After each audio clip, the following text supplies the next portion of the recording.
தீர்மான குர்ம ரூபம் எடுத்து குர்மாவதாரம் பண்ணி பகவான் மலையை மேலே கொண்டு வந்தான். அப்படியே மலை வந்து தூத்துனான். எல்லாரும் சந்தோஷமாக மலையை பகவான் கொண்டு உடனே கடைய ஆரம்பித்த பொழுது தேவர்களுக்கும் அசுராளுக்கும் அந்த பாம்பு கயிறாக இருக்கே அதற்கும் சக்தியை கொடுக்குறான். அபோத ரூபா தோன்றாத்துணையமாக இருந்து பகவான் 3 பேருக்கும் சக்தியை கொடுக்குறான். யாருக்கும் தெரியல எப்படி.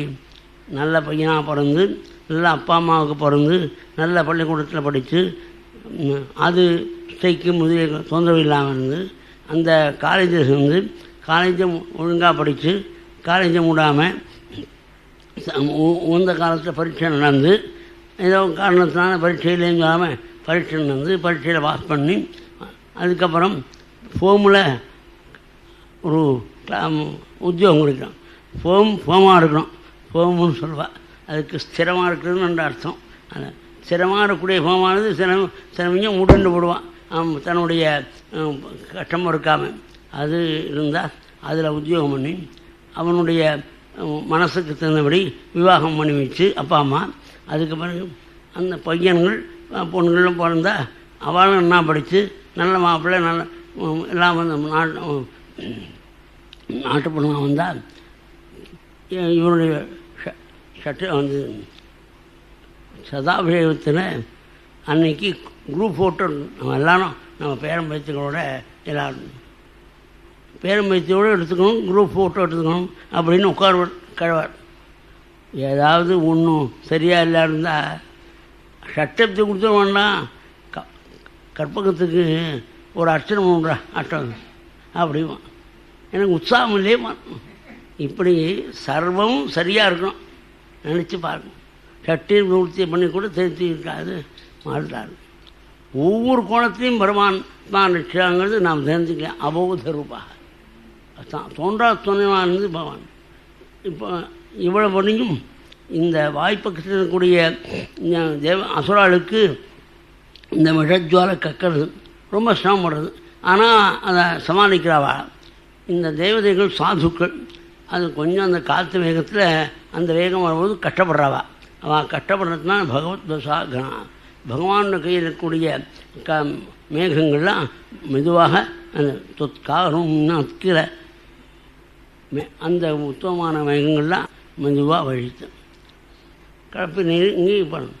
யாரும் எல்லாரும் கடைஞ்சும் கூட இந்த க்ஷீராப்தியானது நன்னா கலங்க டேய் நீங்கள்லாம் பண்ணி ஒன்று 8 ஏகஸ்துவம் கரையோ கிருஷ்ட சர்வம் எல்லாரையும் வழங்கிச்சு பகவானே 2 கையினாலையும் முடிச்சுக்கிறேன்.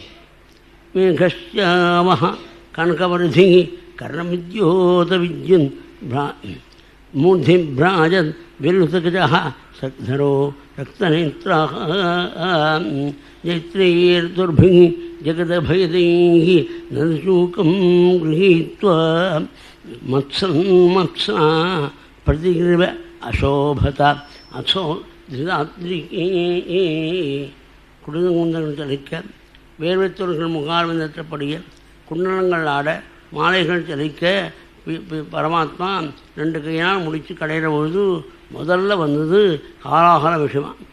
நல்லா கவனிக்கணும். ஜனங்கள்லாம் ஒரு நல்ல காரியம் பண்ணால் ஏதாவது சிரமம் வந்துவிட்டால் அன்றைக்கி அவன் தேங்காய் உடைச்சாம வரும் சரியா இல்லை அவங்க கையில் கொடுத்த அதனால் இடைஞ்சவன்.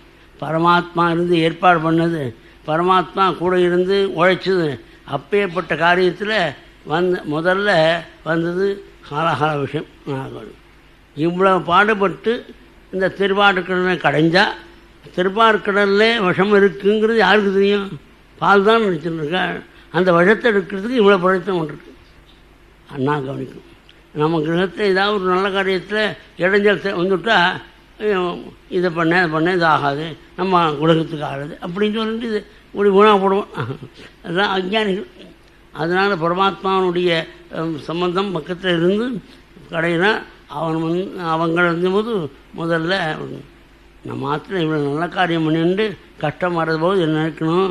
இவ்வளோ நல்ல காரியம் பண்ணியும் இந்த கெடுதல் வருதுன்னா அவ்வளவு பாபம் இந்த கெடுதல் வந்து நம்ம அழிக்க வேண்டிய இந்த கட்டமானது பகவத் பஜனை பண்ணத்தினால கெடுதல் வழி அதை விலக்கி நம்மளை காப்பாற்றுறதுக்காக பண்ணுறான் அப்படின்னு நினைக்க மாட்டேன், யாரும் சொல்ல மாட்டேன். ஏன் இவ்வளோ பண்ணிட்டு இருக்கேன் இந்த கட்டம் வந்தேன்னு சொல்லுவான்.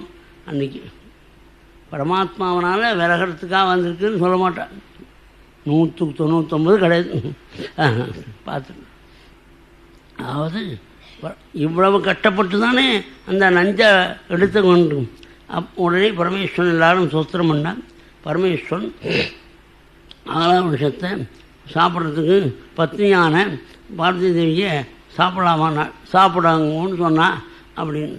அப்போ பிரபாவஜான்னு ஒரு வார்த்தை இருக்குது. அந்த பிரபாவஜாங்கிற வார்த்தைக்கு 2 விதமாக அர்த்தம் சொல்கிறார். அம்பாளுடைய தாட்டங்கமே அறிந்து அம்பாள் ஒப்புத்து கொண்டாள். மகான் சமர்த்த ராமதாஸ் பிரபாவஜாங்கிறதுக்கு ராமநாமத்தை விடாமல் சொல்லியிருக்கான். ஸ்ரீராம ராம ராமே தீரமே ராமே மனோரமே சத்நாம தத்துரியம் ராவண அமரான்னு ராமநாமம் சொல்கிறதுனால ஹாலாகலம் வா பிரயானம் வா, ஹாலாகலம் வந்தான்னு பழையக்கான கிரி வந்தான்னு அவர் கவலைப்படுற அப்படின்னு சொல்லி மகாத்மாவான பார்வதேவி பிரபாவஜா ராமநாமி சொல்லியிருக்கார். எப்போது சொல்லியிருக்கார், அவர்கிட்ட என்ன பண்ண போகிறது ஹாலகலம் அப்படின்னு தேவி சமாதானம் கொடுத்தார்.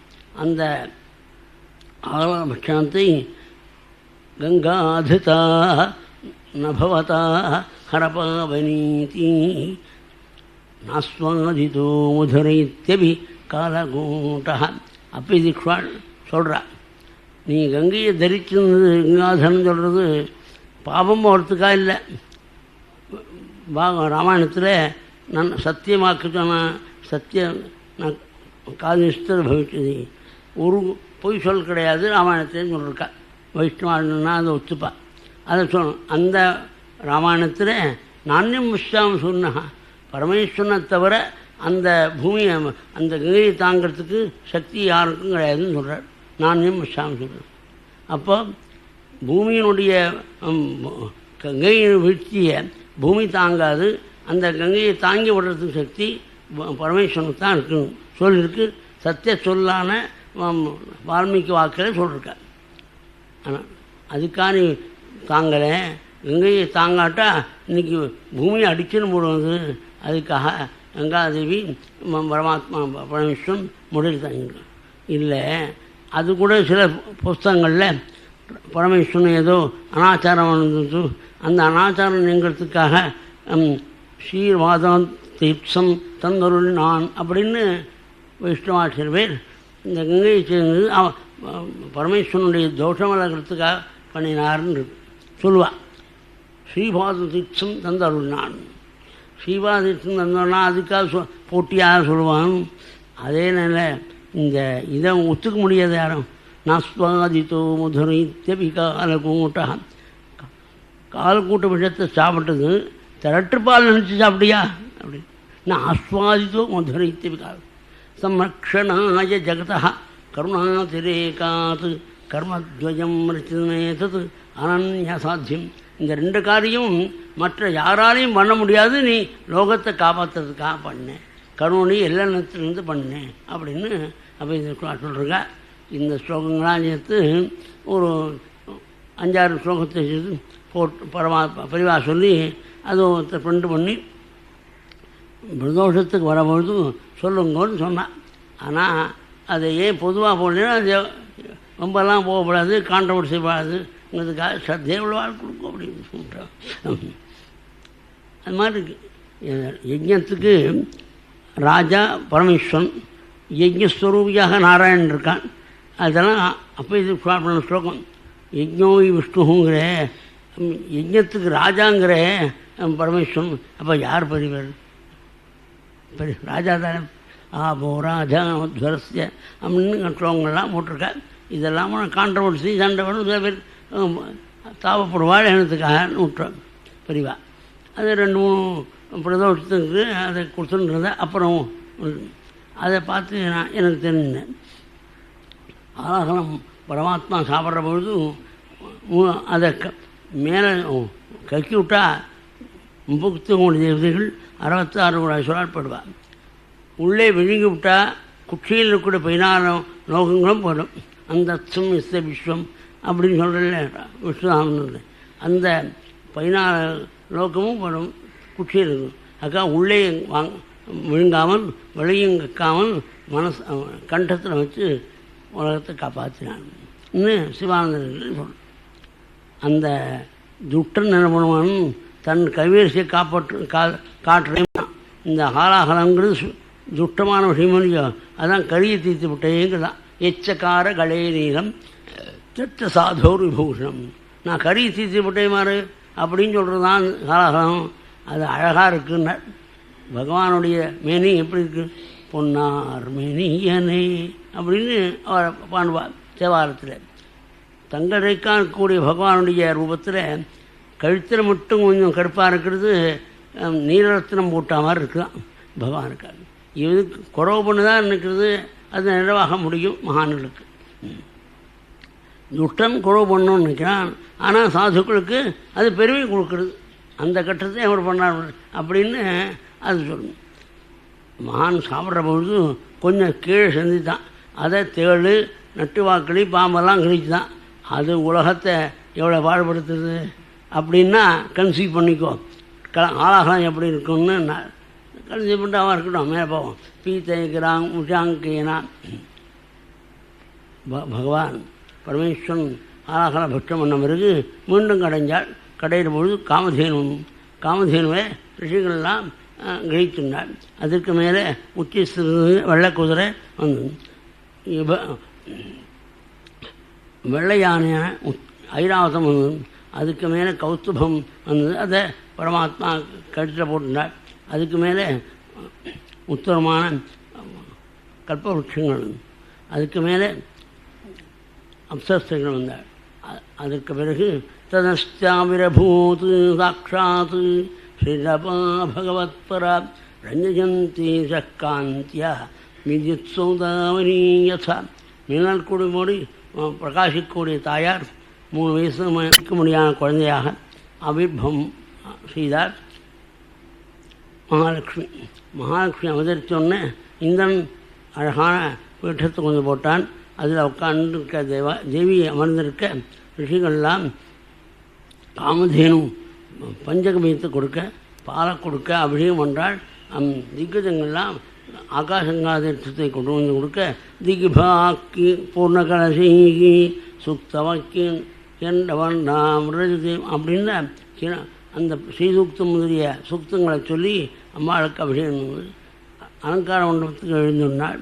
அலங்காரம் பார்த்து அலங்காரம் பண்ணி சுயம்பர மண்டபத்துக்கு வராள் தாயார். அலங்கார மண்டபத்துக்கு 3 வயசு குழந்தைய ரூபத்தில் அம்பிக்கை அதில் சுயம்பர ஹாரத்தோடு கூட திருஜீவன் நடந்து வராள். அது வர்ணிக்கிறாள். ததக்க ஸ்துஸ்தைலாம் உத்தமமான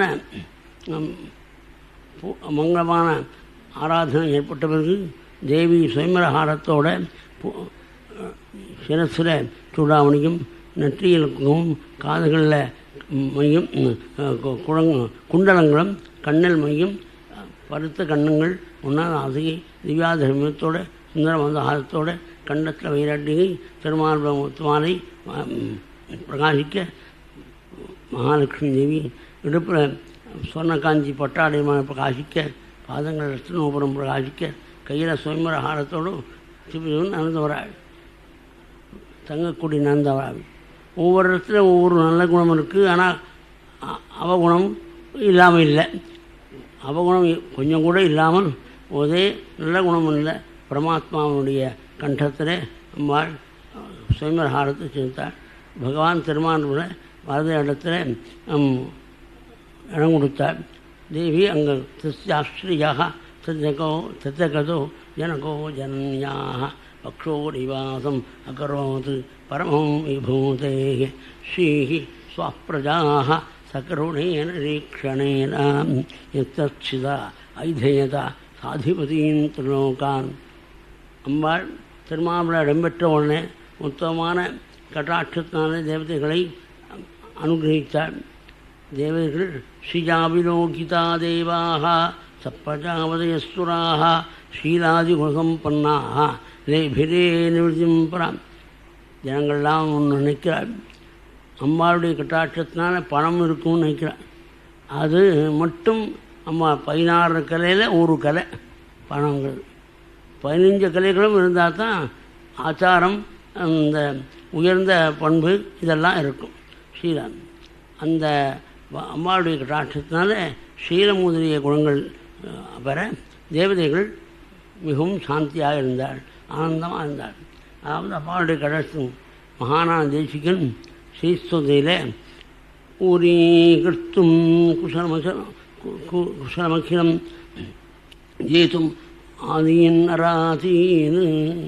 இந்த காமக்ரோதங்கள் போகிறதுக்காக அம்மாவை பஜிக்கமாக சன்னியாசி கூட சன்னியாசிகள் இந்த அவித்தியான அஜ்ஞானம் போகிறதுக்காக பகவானை அம்பாவை வழிபடுறாளாம். அந்த பரமாத்மாவுடைய திவ்ய மற்றஸ்தலத்தில் பிரகாசிக்கூடிய அம்பிகைய சன்னியாசிகள் கூட அந்த பணம் மட்டும் இருந்து ஆச்சாரம் இல்லை, வியாதி எப்பொழுதும் இருக்குது, கட்டப்படுறான், ஆஸ்பத்திரியில் இருக்கான் அப்படின்னா அவன் அம்பாள் கடாட்சத்துக்கு பாத்திரமானவன்னு நினைக்கிறது சரியா இல்லை. பரமாத்மாவுடைய சரணத்தில் பக்தி, ஆச்சாரம், வாக்கில் உண்மை, சத்தியம் இருக்குது, சரீரத்தில் ஆரோக்கியம் இருக்குது, மனசு நல்ல காரியத்தில் ஈடுபட்டுருக்குன்னா அவன்தான் அம்மாவுடைய கடாட்சத்துக்கு பாத்திரமானவன். இப்போ ஜனங்கள்லாம் வேறு விதமாக நினச்சிருக்கா, அது இல்லை.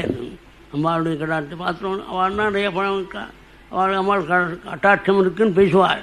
அது பேசுகிறது தப்பு. அம்மாவுடைய கட்டாட்சம் அவன் தப்பு பண்ண மாட்டான். அவன் தப்பு பண்ணுறான்னா அம்மாள் கடாட்சம் அப்படின்னு இருக்கும். சீலாதி சம்பன்னாக தேவி. அதுக்கு மேலும் கிடையும்போதும் வாருணிங்கிற ரசம் அது அசுரால் எடுத்துக்கிறோம்னு நினச்சான். ஏன் பரமாத்மா அது போய் கொடுத்தான்? அவன் அந்த ரசத்தை சாப்பிட்டு மதோன்மத்தனாக மயக்கத்தோடு இருப்பான். கொஞ்ச நாள் தேவதைகளுக்கு அடி குறையும். அதுக்கு மேலே மீண்டும் கிடையும் பொழுது தன்வந்திரி கையில் அமிர்த கணத்தோடு அவதரித்தான். அவதரித்தோடனே அசுரால்லாம் பலாத்காரமாக அதை வாங்கிட்டு போயிட்டான். தேவதைகள்லாம் ரொம்ப தவிக்கிறாள். விஷண்ண மனசோ தேவாக ஹரிம் சரணமாயு. செயலற்று ரொம்ப துக்கத்தோடு கூட இவ்வளோ பாடுபட்டு நமரத்தை அடிச்சுன்னு போயிட்டானே அப்படின்னு. அப்படி அடிச்சுன்னு போயிட்டானேன்னு வருத்தப்பட்டு பகவானை சரணாகதி பண்ணுறான். மனசு ரொம்ப தவிச்சு, ஆனால் புத்தி தானே தீர்மானம் இருக்குது. அந்த புத்தியில் பகவானுடைய சரணம் நம்ம காப்பாற்றோம்னு நினச்சா. அதான் இவ்வளவு கட்டம் இருந்தும் பகவானை நம்பினார். பகவான் நமஸ்காரம் பண்ண உடனே தேவதைகளை பார்த்து பகவான் மாக்கியதா வருந்தாதீர்கள், நான் இந்த காரியத்தை முடித்தறேன் அப்படின்னு சொல்லி சர்வோபாய விதீஸ்வரகா, எல்லா உபாயத்தையும் அறிந்தவன், அதன்படி நடத்தக்கூடிய சக்தி உள்ளவன் அந்த பகவான் நான் மோகினி அவதாரம் எடுத்துருந்தான். மோகினி அவதாரம் எடுத்தும்போது தேவதைகள் அசுராலாம் ஒத்தர் சண்டை போட்டுருவா. கணத்தோட பரமாத்மாவோட வந்தான். அவளாக சொல்லு, பரமாத்மா உண்மை சொல்ல, நீங்கள் யார், எங்கே இருந்தால் எப்படிங்க ஒரு வார்த்தை பேசலை பரமாத்மா. நாங்கள் இவாளாக பேசுகிறான். வயம் கஷ்டபதாயாதா, கஷ்டவர் பிள்ளைகள் எங்களுக்கு அமிர்தங்களுக்கு பரமாரணம், இந்த அமிர்தத்தை எங்களுக்குள்ள சண்டை இருக்குது, காப்பாற்று. பரமாத்மா மோகினி அவதாரத்தில் அம்மாள் உருவத்தை எடுத்துன்னு பேசுகிறாள். அம்மாளுடைய வாக்கு பற்றி வீணாத விதூஷினி இச்சுரச பாஷினின்னு அம்பாளுக்கு கரும்பாக இருக்குமா அம்பாளுடைய பேச்சு. அம்மாவுடைய பேச்சு வீணாநாதத்தை குறைக்குமா, அதை காட்டில் இனிமையாக இருக்கும்னு விபஞ்ச கயந்தின்னு ஆச்சாரியார் சொல்வார். மகாத்மாவான சங்கரபாத்வார் அனுகிரகப்படி வேணியினுடைய நாதத்தை குறைக்கக்கூடிய அம்மாவுடைய ஸ்வரூபத்தில் இருக்கக்கூடிய பரமாத்மா என்னை போய் நம்மளாமா, நான் இங்கும் இங்கும் மனசை விடுறவன், அப்பேற்பட்ட எண்ணற்ற நம்மளாமா இன்னும் சொல்லி உங்களை நம்பாமல் யார் நம்புறதுன்னா. இது பரிந்தும் ரூபத்தை பார்த்து முகம் இப்போ மதுரமான வாக்குனால சொக்கி போய் அப்படியே கையை இந்த கடத்தை பரமாத்மாவிட்ட கொடுத்துலாம். உடனே கையில் வந்ததோ இல்லையோ சுவாமி சொல்கிறார், நான் சரியாக பிரிக்கணும், சரியாக பிரிக்க மாட்டேனோன்னா எப்படி பிரித்தாலும் சரிங்கிறான். அவருடைய அபிப்பிராயம், நான் ஏதோ ட்ரெஸ் பண்ணிட்டு இப்படி அப்படி இப்படி போகிறது, வேலை செஞ்சு பரமாறி இது கஷ்டப்பட்டு பழக்கம் இல்லை, நான் எப்படி பிரித்தாலும் சரி அப்படின்னு சொன்னால் அசுரால் வேறு தேவதைகள் வேறு 2 பங்கியாக வச்சு பரமாத்மா தேவதைகளுடைய பங்கியில் பரமாடுறாள். பரமாடுற பொழுது அம்மாவுடைய சாரூபியத்தில் இருக்கக்கூடிய பகவானை அவனுடைய பார்த்து, பகவானுடைய திருவடி எங்கே வரதோ அந்த திருவடியை பார்த்துக்கிண்டு இலையை பார்த்து சாப்பிட்றா. யார்? தேவதைகள். அதாவது டேபிள் சாப்பிட்றதா இருந்தால் எப்படி, அது முடியாது. அது இலைகள் போட்டு சாப்பிட்றதுன்னு இந்த புராணத்தில் சொல்கிறதுக்கு அதுக்காக சொல்லணும். அதனால் கீழே பார்த்துக்கொண்டு பகவானுடைய திருவடியை பார்க்குறார். சாரூப்பியம், அம்மாவுடைய சாரூப்பிய முக்தியில் இருக்கக்கூடிய அம்மா ஸ்ரீகிருஷ்ணன் அந்த ரூபத்தில் பரமாத்மா மோகினி ரூபத்தில் வரும்போது அவனுடைய திருவடியை பார்த்துருக்கிற தேவதைகளுக்கு அவனுக்கு அசுராலாம் மந்தகாசத்தையும் கட்டாட்சத்தையும் புஷ்பரமணத்தையும்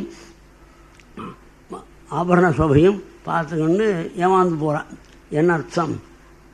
பரமாத்மாவுடைய சரணத்தில் ஈடுபட்டு வேதாந்தங்களாக திருப்பாட்டுக்களை கடைஞ்சும் புத்தியில் அது வந்தாலும் அனுபவத்துக்கு வர்றதுக்கு தன்னுடைய பத்தினியை தவிர மற்றவர்களுடைய பெண்களுடைய காலடியை மட்டும் பார்த்துருக்கவனுக்கு பகவானுடைய காரணத்தினால அமிர்தங்கிற மோட்சம் கிடைக்கும். மாறுதலாக இருக்கிறவனுக்கு அமிர்தம் இல்லை, மோட்சம் இல்லைன்னு காமி. இப்படி பெருமான் வரால் ஒரு அசுரன் கட்டிக்கான் சொர்பானு. அவன் என்னடா அது பாத்திரம் ஓட சாப்பிடக்கூடிய அளவில் எல்லாம் செலவு, இதெல்லாம் சரியாக இருக்காது, நம்ம போய் அங்கே சாப்பிட்டா தான்னு இந்த சக்தியில் இருக்கவா இடம் இல்லாட்டாலும் 2 பேருக்கு நடுவில் உட்காந்து உட்காந்து அது மாதிரி சூரிய சுந்தராளுக்கு நடுவே போய் உட்காண்டான் சொர்பான். சாதுகோட்டியை விட்டு அசாதுகோட்டியை விட்டு சாதுகோட்டிக்கு வந்து கையில் அமிர்தம் கிடைச்சதுன்னு தெரிஞ்சுக்கிறதுக்காக பகவான் சர்வஜனாக இருந்தும் தெரியாத போல அமிர்தத்தை சொர்பானுக்கு கொடுத்தான். அவன் கையில் சொர்பான் வந்த உடனே அந்த அமிர்தத்தை கவக்குன்னு சாப்பிட்டான். ஏன்னா யாரை பார்த்துருவாளோ நமக்கு விற்குமோ என்ன நினச்சி அவன் அதுக்கு ஆச்சார மது சரஸ்வதின்னு வேதாந்த பிரக்கியன்னா சொன்னவர். அந்த சொர்பானுங்கிற அசுரனுக்கு இருந்த அமிர்தத்தை சாப்பிடவில்லை இருந்த வேகம் நமக்கு பகவத் பஜனத்தில் இருக்கணும்னா என்றைக்கு ஆயுசு முடியுமோ அல்லது ஆரோக்கிய குறைவு ஏற்படுமோ, வியாதி வந்துடுமோ, ஸ்ட்ரோக் வந்துடுமோன்னு பயப்படமுண்டா பகவத் பஜனை பண்ணணும். இப்படியே இந்த உடம்பு இருக்கும்னு நான் நினைக்கப்படாதுன்னு சொல்லுவேன். அந்த சொர்பானும் அவன் பரமாத்மா பார்த்து அவனை சிட்டு கொடுப்பார். சூரியன் இருந்தால் இவன் அசுரன்னு. அதனால் அமிர்தம் கிடைச்சாலும் கூட துவேஷம் இருக்குது பகவான் இந்த சூரிய இருந்தாட்ட. பகவானே பார்த்துக்க போகிறான், நாம் வாயமுன் இருக்கும் அப்படின்னு நினச்சிருந்தா போக மாட்டான் அவன்கிட்ட. இப்போ நம்ம ஆஃபீஸில் உத்தரணும், நமக்காக ப்ரமோஷன் தரப்பட முடியாத சிஆரில் எழுதுகிறாருன்னா அவர்கிட்ட துவேஷம் வச்சுக்கிண்டு நாம் கட்டப்பட்டோம்னா அவர் நமக்கு இடைஞ்சல் பண்ணுவார். நேர பகவானே பார்த்துக்கிறான் அப்படின்னு இருந்தால் நம்மகிட்ட அவருக்கு வருத்தம் ஏற்படாது. சொர்பானுக்கு சூரிய சந்திரன் காமிச்சு கொடுத்தாங்கிற வேகத்தினால்தான் கிரகண காலத்தில் சூரிய கிரகணம் சந்திர கிரகணம்னு வைரதி பகமை உணர்ச்சியோட பரமாத்மா தேவதைகளுக்கு அமிர்தம் கொடுத்த உடனே பழையபடி ஆட்டான் நாராயணான்ட்டான். மோகினி அவதாரத்தை கலைஞன்னு கிருஷ்ணரூபமாக இருக்கும். அப்போ சொல்கிறார் ஆச்சாரியால், ஏவம் சுராங்க சுர்குணாக சமதேச கால ஹேத்வத்ஸ கர்மவதயோபி ஃபலே விகல்பாக தத்திர அமிர்தம் சொர்கணாக ஃபலம் அஞ்சசா பகும் எத் பாதபங்கஜனாத்யாக. ஒரே காலம், ஒரே இடம், ஒரே விதமான நோக்கம், ஒரே விதமான உழைப்பு தேவதைகளுக்கும் அசுராளுக்கும். தேவதைகளுக்கு அமிர்தம் கிடைச்சது, அசுராளுக்கு கிடைக்காம போயிடுச்சு அப்படின்னு நினச்சா பரமாத்மாவுடைய கையை நம்பினாள், அதனால் அவளுக்கு கிடைச்சது. இவாள் நம்ம கை விட்டு போகிறதா அப்படின்னு நினச்சான் அசுரன், வெறுங்கையாக போட்டான் அப்படின்னு. அதனால் அமிர்தத்தை ஞானாமிர்தத்தை பருகணும்னா பரமாத்மாவுடைய அனுகிரகம் வேணும், பக்தியினால்தான் வரும். பக்தி இல்லைன்னா, பரமாத்மா கிருபை இல்லைன்னா அந்த ஞானம் அனுபவம் நிறைய படிச்சிருப்பார். ஆனால் அந்த ஞான அனுபவத்துக்கு வர்றதுக்கு பகவானுடைய பக்தி வேணும். அதுக்கு மேலே மீண்டும் சண்டை ஏற்படுது. ஏன்னா அசுராலும் தேவதைகளும் சண்டை போடுறான். அது அசுரானுடைய மாயினால் திக்குமுக்கரா இந்திரன் உடனே பகவானை ஸ்மரித்தான். பகவான் வந்தால் எப்படி விலகித்து இந்த மாயினாள் ஸ்வப்னோ யசாகி பிரதிபோதாகதே ஹரிஸ்மிருதி சர்வ விவத் விமோக்ஷணம். பகவானை ஸ்மரித்தால் தானாக அந்த கட்டம் போடுங்கிறதுக்கு எப்படி உபமானம்னா, சொப்பனத்தில் மழையில் நன்னான் கொடை இல்லாமல் போயிட்டோமே, இவ்வளோ மழையை நன்னமே கம்ப்ளீட்லி ட்ரென்ச் அப்படின்னு நினச்சி கஷ்டப்படுறான். ஆஃபீஸில் போடுறதுக்கு லீவ் இல்லையே அப்படின்னு தவிச்சன். பால் அப்படின்னா எங்கே போயிடுச்சு, அந்த வஸ்திரத்தை உணர்த்தணுமா வாங்கி சொல்லுமா வரும்.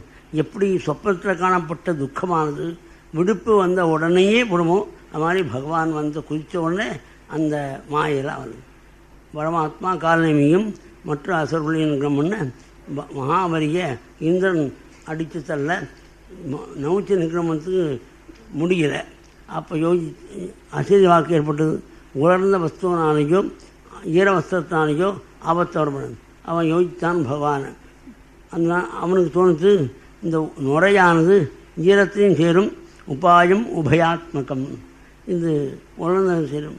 அதனால் அடித்தான் புராணம் எடுத்து. இது கதை இங்கே புராணங்கள்லாம் இதெல்லாம் பெருசா என்ன நுரையினால் அடித்து புராணம் எடுத்துன்னு சொல்கிறானே அப்படின்னு சில பேர் கொஞ்சம் இன்டெலிஜென்ட்டாக இருக்கிறது அப்படின்மா கவனிக்கணும். அதாவது மொத்தம் இந்த மெட்ராஸில் 57 வருஷத்தில் கடுமையான ஃப்ளூ வந்துடுது. ஜனங்கள் ரொம்ப கஷ்டப்பட்டு ஒரு டாக்டர் ஃப்ளூவுக்கு வைத்தியம் பண்ணியே அவர் பழஞ்சித்தார். ஆனால் ஃப்ளூ ஹோப்ஸ்னு போட்டுக்கு போயிடு. அந்த அப்பேற்பட்ட காலத்தில் ஒருத்தருக்கு 9 மணிக்கு சாப்பிட்டுவார். கரெக்டாக சாப்பிடுவார். ஒரு டன் 9 மணிக்கு சாத்தம் பண்ணுவார். சாத்தம் வேண்டாம் பண்ணுவார். சாத்தம் பண்ணுவார். சாத்தம் செய்யும் 9 மணிக்குள்ளே முடித்து 9 மணிக்கு சாப்பிட்டு ஆந்தமாக போகும். அப்படி அவர் அந்த புழு எனக்கு வந்ததா, உலகமெல்லாம் பெரிய பெரிய தீட்சாள் சாஸ்திரி எல்லாருக்கும் வந்துட்டு எனக்கு வந்தா, நான் 9 மணிக்கு கரெக்டாக சாப்பிட்றேன், சாத்தங்கன்னு இதுக்கெல்லாம் பார்க்கல நாள் அப்படின்னு சொல்லிட்டு இருந்தார். அவர் வாத்தியார் ஏன்னுட்டு சொன்னார்.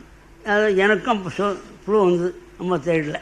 அதனால் என்கிட்ட சொன்னார், உமக்கெல்லாம் வந்து தான் அதான் கதை சொல்கிறேன் இங்கே வாரம்னு சிரிச்சிருந்தேன். இந்த புழு வந்தது உயிரோடு இருக்கேனா இல்லையா, படிச்சிருக்கான் இருக்கேன். அவர் பாருங்க கொஞ்ச நாளில் ஏதாவது தெரியும் உங்களுக்குன்னு. அன்றைக்கி சாயங்காலமே அவர் போயிட்டார். எப்படின்னா சாப்பிட உட்காண்டார், தீர்த்தம் கொண்டு வரனார். ஆயிடுச்சு. ஒரு விதமான கஷ்டமில்லை இவருக்கு, ஜுரம் இல்லை, பெரிய ஆப்ரேஷனில் ஒரு நிமிஷத்தில் போயிட்டார். அதனால் பெரிய வியாதி வரணும், கஷ்டம் வரும், அப்போ தான் உயிர் பிரியுங்கிறது கிடையாது. ஒன்றும் இல்லாமல் இருந்து போயிடலாம். அது அந்த உண்மையை தெரிஞ்சுக்கிறதுக்காக இந்த நுரை விஷயத்தை சொல்லியிருக்கா. இந்த புராணங்களாம் அறிவில்லாமல் பேசுறதுன்னு சொல்கிறது தப்பு, அறிவோடு தான் பேசுது. அதான் பெரிய வஜ்ராயுத்தினால போகாத பிராணம் நுரையால் போகும் அப்படின்னு. மகானார் நாரதர் வந்தார். எங்கள் அப்பா அனுப்பித்தாள். என்னத்துக்காக, இந்த தேவதைகள் அமிர்தம் இல்லாமல் கஷ்டப்படுறாள், அசுராள் கஷ்டப்படுறாள், தேவதைகள் தான் அமிர்தம் சாப்பிட்ருக்காள். கஷ்டப்பட்டது அவள், அசுராலும் ஒன்று தான். ஆனால் அமிர்தம் கிடைக்காம அமிர்தம் பரமாத்மாவுடைய கையை நம்பியிருந்தேன், உங்கள் கையில் அமிர்தம் கிடைச்சது. பகவத்பிகி அமிர்தம் பிராப்தம் நாராயண அபிலாஷை, நீங்கள் யுத்தத்தை நிறுத்திங்கன்னு அப்பா சொல்லி அனுப்பிட்டாங்க. தேவதைகள் நாங்கள் யுத்தத்தை நிறுத்தி கொண்டோம் அப்படின்னு சொன்னான். உடனே அசுராலாம் நிறுத்திக்கொண்டு தேவதைகளும். இந்த அசுராளுக்கு இவ்வளோ மோகமாக இந்த மோகினி அவதாரத்தில் அமிர்தம் ஒரு பொட்டு கூட வராமல் அளவில் செலவழிந்தும் இவளுக்கு மோகம். பரமாத்மா காமாந்தகன் அந்த பரமேஸ்வரனே இந்த ரூபத்தை பார்த்து மயங்க இருக்கிற பொழுது அசுராள் அசுரான்கிற வார்த்தையே தருமோ, அசுரான் தனியாக இல்லை, அசுரான்னு அசுஷு ரமந்தே இது அசுராக. இந்த இந்திரிய சுகத்தில் ஈடுபட்டுக்கவாள்லாம் அசுரால் தான் அப்படின்னு சொல்லிட்டு பார்த்து அசுராக.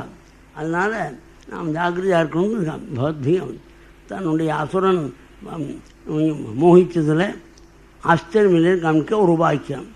பகவான் பரமேஸ்வரன் காதலை மோகன் அவதாரமத்தான் ஸ்ரீகிருஷ்ணன் எல்லாருக்கும் அமிர்தம் கொடுப்பதினால் அந்த அமிர்தம் அசுராளுக்கு